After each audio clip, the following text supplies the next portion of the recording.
Hi there, it's Tracy and welcome back. Today I have a card over at Birch Press Design using the string art frame die. I started with a panel of Bristol smooth cardstock and I blended together cracked pistachio, peacock feathers, and shaded lilac distress inks. And I just randomly blended around the panel.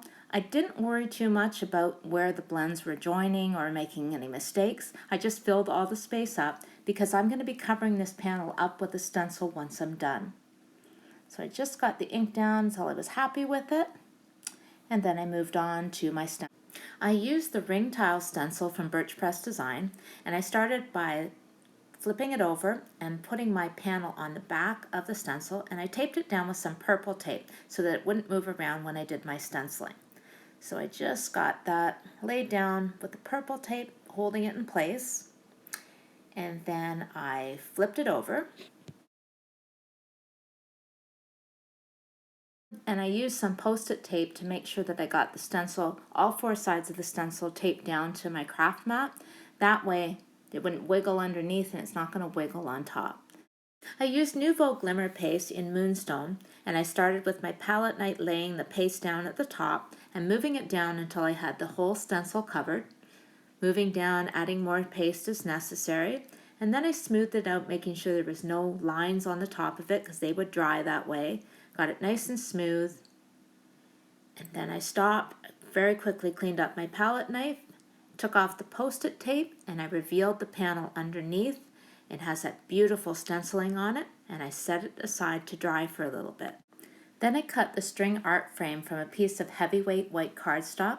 I used some purple tape to secure it before I cut, pulled it out and set it aside for a minute while I went ahead and I took the glitter panel and I adhered it to my card base. I just used some tape runner and I pulled up my old mouse pad. I use that for when I'm doing mucky things. So I got that taped down to the card base. And then I went ahead and flipped over the string art frame and I applied liquid glue to the back of it so I could adhere it to the front of the panel. Then I took the Hugs Honey Script die. I cut the base from vellum and the top from white cardstock and I glued those together. And then I glued them to the front of the card base. So I just put a bit of glue at the left and right sides of the word Hugs. I glued it to the circle right in the center of the frame. To finish off the card, I used the Springs Bloom stamp set, and I stamped a sentiment for the inside of the card on a separate piece of white cardstock that was slightly smaller than the inside of the card. I used the Gina Amalgam ink and stamped that on there, and then I taped it to the inside so that way, if I made any mistakes, I wasn't going to muck up the inside of my card. So taped it in, and the card is done. So thank you so much for stopping by today. I hope you enjoyed my video, and happy Easter.